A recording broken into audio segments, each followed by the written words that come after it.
आप जानते हैं भगवान जगन्नाथ के रथ कितने भव्य होते हैं, कितने बड़े होते हैं और जरा अंदाजा लगाइए कि कितनी वजन के ये होते हैं। हर साल नए रथ बनाए जाते हैं।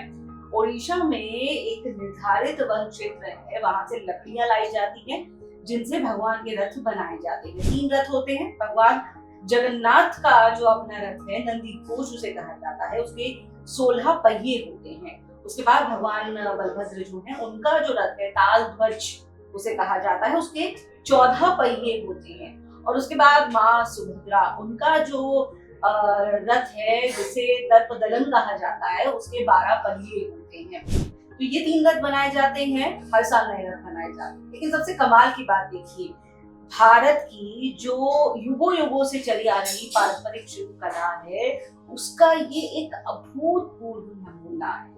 क्योंकि ये जो रथ बनाए जाते हैं, आप जानकर हैरान होंगे, कोई आधुनिक केमिकल इसमें इस्तेमाल नहीं किया जाता है, कोई लोहे का कील इसमें इस्तेमाल नहीं किया जाता है। इसको पूरी तरह से जो मोर्टाइज एंड टेरिंग जॉइंट मेथड होता है, उस तरीके से बनाया जाता है। यानी कि लकड़ी के ही खांचों को किस तरह से फिट किया जाता है, उसी की खूंटियां बनाई जाती है।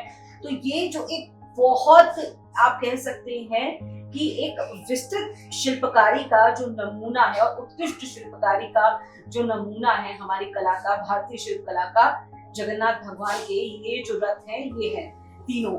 और जो गोंद बनाई जाती है, यानी कि जो हिस्से जहाँ जरूरत है और आपस में चिपकाना है, तो कोई आधुनिक केमिकल इसमें इस्तेमाल नहीं किया जाता है। प्राकृतिक गोंद बनाई जाती है, इमली के बीज, नारियल के छिलके और कई दूसरी प्राकृतिक चीजों को लेकर के। और खास बात ये रहती है कि ये मजबूती तो देती ही है, मौसम की मार, यानी कि अचानक अगर बारिश आए या फिर नमी है, उससे भी बचाव करती है, कोई नुकसान नहीं होता है। यानी कि एक तरफ पर्यावरण को लेकर के आप देखिए कि ये अब की बात नहीं है, ये सदियों से चली आ रही परंपरा है। तो पर्यावरण को कोई नुकसान ना पहुंचे, प्रकृति को लेकर, प्रकृति के सानिध्य में कितनी खूबसूरती के साथ ये किया जाता है और भगवान के रथों का निर्माण किया जाता है, जो अपने आप में वाकई में अनुपम और अभूतपूर्व। आप जानते हैं कि मनुष्य और देवी देवता तो भगवान जगन्नाथ के प्रसाद के लिए लालायित रहते भी हैं, लेकिन भगवान जगन्नाथ उनकी भी सोचते हैं जिनका कोई नहीं सोचता है। यानी कि प्रेत योनि में जो आत्माएं हैं, जो अतृप्त आत्माएं हैं, कई ऐसी शक्तियां जो इस पृथ्वी ब्रह्मांड पर विचरती तो हैं, जो आपको और हमें दिखाई नहीं देती हैं, लेकिन भगवान तो सबके हैं। भगवान के लिए हर आत्मा उनकी आत्मा है, भगवान सर्वस्व है। और इसीलिए वो ये कहते हैं कि मैं तुम्हारा हूं और तुम मेरे।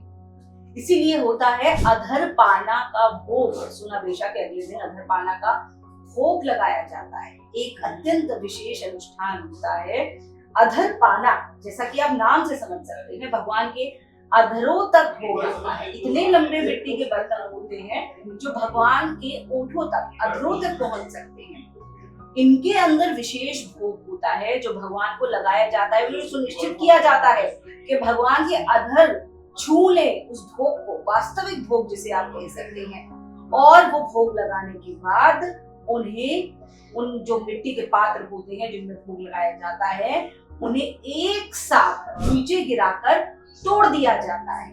ये जानबूझकर किया जाता है ताकि जो पूरा प्रसाद है, भोग है, जो भोग है, वो फैल जाए नीचे। और उसके बाद जो जितनी भी अतृप्त आत्माएं हैं, जितनी भी ऐसी दूसरी शक्तियां हैं जो भगवान की शरण में ही है, क्योंकि अंतर्गतवा तो सभी भगवान की शरण में है, तो सभी आसानी से उस भोग को ग्रहण कर ले। तो अधरपाना का ये जो भोग है, ये बहुत प्रमुख अनुष्ठान माना जाता है। और माना जाता है कि कितने ही ऐसे पितर हैं आगे, जिनके परिवार में कोई उन्हें पूछने वाला नहीं है, उन्हें भोग देने वाला नहीं है। कितनी ऐसी आत्माएं हैं पृथ्वी पर जो अतृप्त हैं और जिन्हें मुक्ति दिलाने वाला कोई नहीं है, जिसे भी वो भोग मिल जाता है। क्योंकि भगवान के रथ के साथ सभी शक्तियां ब्रह्मांड की विचरती हैं, चलती हैं। तो ऐसे में इन सभी शक्तियों को, जो अदृश्य शक्तियां हैं, जो अतृप्त आत्माएं हैं, अगर उन्हें अधरपाना का भोग मिल जाता है तो माना जाता है कि उनकी मुक्ति हो जाती है। और इसलिए अधरपाना का ये अनुष्ठान और ये भोग कितना महत्वपूर्ण है ये समझ सकते हैं। जगन्नाथ रथ यात्रा का अंतिम दिन, जिसे सबसे भावुक माना जाता है, वो होता है वो दिन जब भगवान वापस आते हैं। इसे कहा जाता है नीलाद्रि बीजे। नीलाद्रि बीजे का अर्थ नीलाद्रि अर्थात भगवान का निवास। भगवान नीलाद्रि में निवास करते हैं, नीलांचल में निवास करते हैं। नीलाद्रि बीजे का अर्थ वापस आना। नीलाद्रि बीजे वापस जो है भगवान घर आते हैं। तो भगवान वापस घर आते हैं। अब जब घर आते हैं तो जिस क्रम में मंदिर में जाते हैं, सबसे पहले भगवान सुदर्शन सुरक्षा सबसे पहले जाती है, उसके बाद बलभद्र जी जाते हैं, फिर सुभद्रा जी जाती हैं, अब अंत में जाते हैं जगन्नाथ। अब सब तो चले गए मंदिर के अंदर, लेकिन मंदिर के जय विजय द्वार पर माँ लक्ष्मी जो है वो भगवान जगन्नाथ को रोक लेती है। वो नाराज होती है। वो नाराज इसलिए होती है कि 9 दिन के गुंडीचा यात्रा पर उन्हें साथ नहीं ले गए भगवान, और ना ही उन्हें बता कर गए हैं। अब भगवान पति हैं, भगवान माँ को मनाने के लिए सब करते हैं और उन्हें खिलाते हैं रसगुल्ला। भगवान माँ को रसगुल्ला खिलाते हैं। आपको पता है कि ये जो दिन है ये उड़ीसा में रसगुल्ला पर्व के तौर पर भी मनाया जाता है। तो माँ को रसगुल्ला खिलाते हैं, उन्हें मनाया जाता है। सब माँ से मीठी मनोहार करते हैं कि भगवान को अंदर आने दे, जाने दे, और उसके बाद माँ प्रसन्न हो जाती है। माँ इस मीठी मनोहार को स्वीकार कर लेती है और उसके बाद भगवान अंदर जाते हैं। गर्भगृह में उनका प्रवेश होता है, वापस वो घर को लौट आते हैं। तो नीलाद्रि बीजे महा उत्सव होता है। एक ऐसा उत्सव होता है जिस दिन आप कह सकते हैं कि जो कण-कण है उड़ीसा का वो मीठा होता है, जो कण-कण है वो नाच रहा होता है, वो उत्सव में होता है, वो एकदम आनंदित होता है, आह्लादित होता है, क्योंकि भगवान घर वापस आ जाते हैं नीलाद्रि बीजे। जय जगन्नाथ।